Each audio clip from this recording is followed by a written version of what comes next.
We're approaching the end of February. The ground is thawing, there's still patches of ice on top.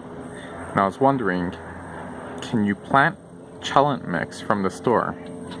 So here we have, looks like navy beans, barley, red kidney beans, not sure what the speckled ones are, and got it potted up here.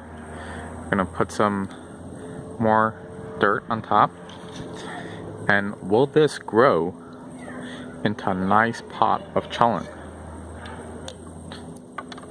Put your guess in the comments down below.